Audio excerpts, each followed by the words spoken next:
everyone. My name is Imelda Tecson Juarez. I use the pronouns she, her, and I am a woman of color in my 40s with long black curly hair, wearing my favorite black and white vintage dress and my fanciest shoes. So, this is me on the first day playing on the national tour of the musical Hamilton. Oh, thank you. I appreciate it, thanks. This is me touring with the Fort Worth Symphony Orchestra, playing on the Kennedy Center stage for the first time. I'm the one in the very back with the straight blonde hair, but that's a story for another time.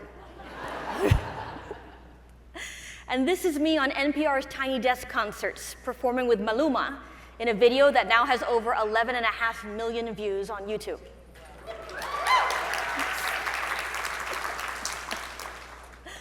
And this is me on the 50-yard line of the Dallas Cowboys AT&T Stadium, recording the opening commercial for the ESPN NFL Draft.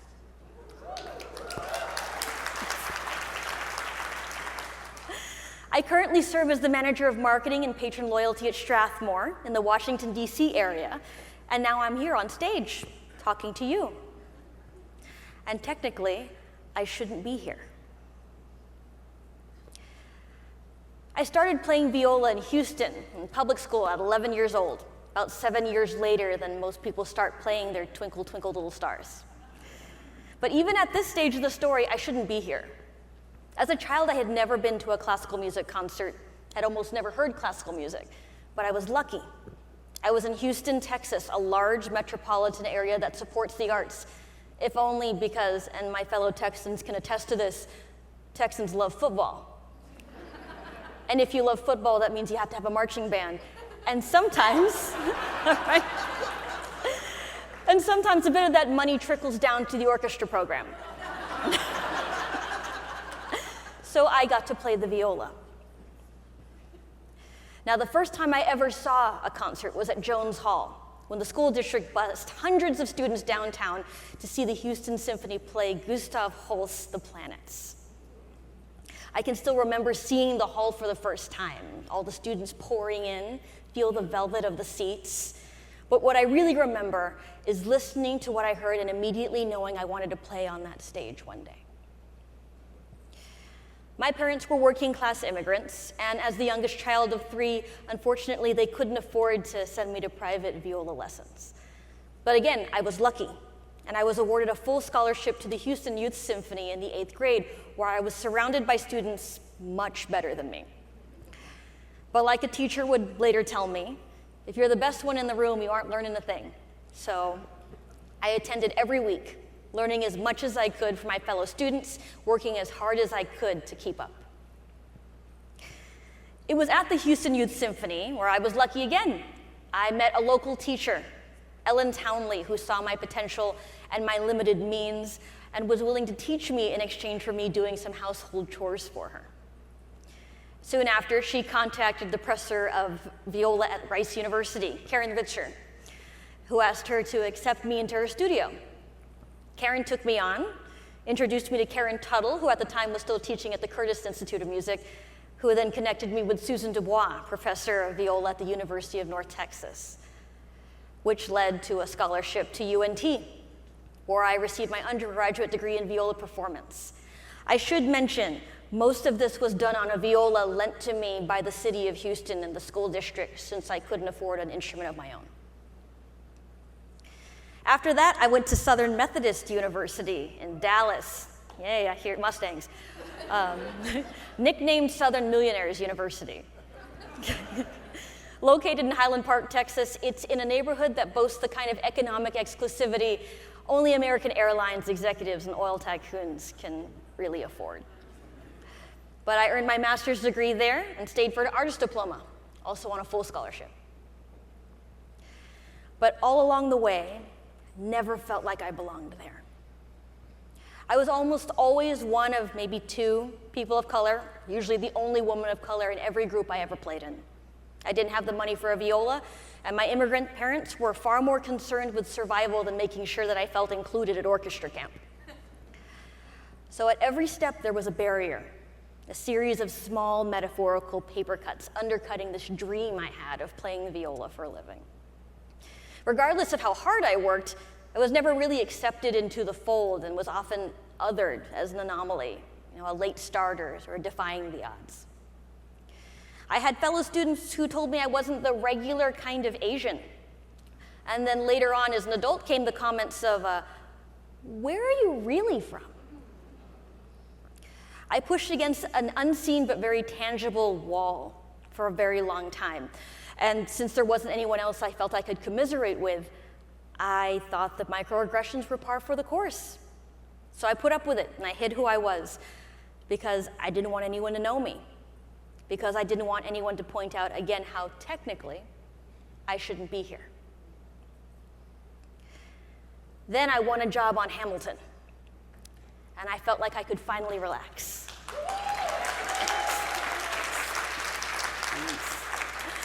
I was 18 years into working professionally as a violist, and I felt I had finally made it. And then when I got to Hamilton, it was still just me, the only woman of color in the pit. By the time I had left, it had changed dramatically. 75% of the pit were people of the global majority, but it was when I was on tour I started feeling this desire. I wanted to do more. I had this huge opportunity, playing on this blockbuster musical, breaking boundaries and blurring genres and seeing how it impacted people and audiences all across the country. I wanted to connect more people to the arts so they could see themselves reflected in it too, the way Hamilton helped people feel seen. So after I left the national tour, I started searching for positions in arts administration. I had been working for 20 years, but with only performance degrees, I wasn't technically qualified to do anything but play. Tessitura Career Accelerator was one of the first places that helped me. The Career Accelerator was created to increase diversity in the business of arts and culture, and I had been trying to find a way to make the institutions I was applying to see my value outside of my playing, but without any hard qualifications. I wasn't even technically qualified to implement other people's visions.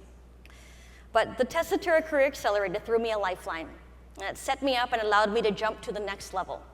And with Tessitura certification, I became the group sales and grassroots marketing manager at Strathmore in North Bethesda, Maryland, in the Washington, D.C. area. Now, I have a hand in uplifting the arts in my area, from the free music education programs we provide, like East County Strings, to the student concerts that serve over 25,000 kids a year. Strathmore plugged me into the local community, and I found an organization that, like me, wanted to make sure that the arts are for all. Syncs was next, offering me a fellowship in their LEAD program, designed to jumpstart the careers of early to mid-career arts professionals of color. Along with my 9 other cohort members, I have traveled to organizations across the country for the last year and a half, asking the same question with the same goal in mind. How do we build a future that makes the arts in this country more accessible for everyone? I also work in the Washington, D.C. area, and have watched the Kennedy Center's leadership transition as the world has. The world we know is gone, but that doesn't mean the fight is over. There's an opportunity for evolution as long as we continue to do the work. Large programs may be shuttering, but keep in mind, community, belonging, diversity, equity, inclusion, these things are all about people. Ask yourself what you can do on the individual level, as a leader, as a community member. My background is in grassroots marketing, and so often we feel like we have to do the big, heavy lift to make an impact. But never underestimate the difference an individual can make. Be an ally and stand up for someone else. Mentor those that need guidance. Offer your services to people who need your expertise.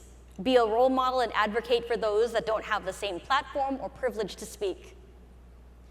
Share your story so that others don't feel alone. There's room at the top for all of us, and I refuse to be someone who climbs the ladder only to pull it up behind me. Challenge yourself this week to do enough so that next week you can say you did what you could. You don't have to get out there and be the solution to all the problems. All I'm asking is for you to keep showing up in the ways that you can. Keep showing up because action is a panacea for despair. Make your next week self proud, and I promise that the world and you will be better for it. Even standing on this stage and getting to have the career that I've had, I can tell you that the work is never done. So many of us, whether we know it or not, benefit from the circumstances of our births. And children of immigrants are particularly aware of this because so much of our opportunity comes from the sacrifices of our parents. These are my parents. Leonora and Federico as brand new immigrants to this country in the 70s. They built a new life and a new community in this country, and I'm here to tell you, the same drive that makes people leave everything behind to build a better future is the same work ethic that makes people into doctors, lawyers, and professional musicians/arts administrators. These are my sisters, Sheila Tecson, MD, family medicine. Eleanor Tecson, attorney in the Office of the General Counsel for the Texas A&M University System, and myself in one of my very first orchestra jobs. None of us would be here without our parents' sacrifices, their immigration story, and the community that they built for us. Lynn sure got that right. Immigrants, they get the job done.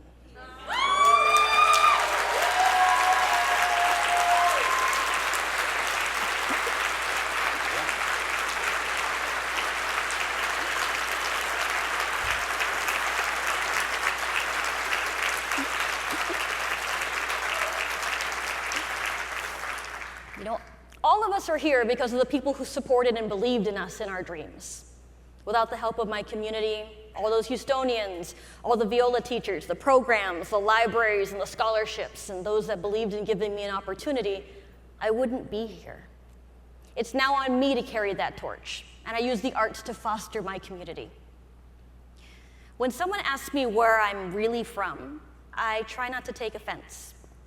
I try to remind them, I'm from here, just like you are, just like we all are.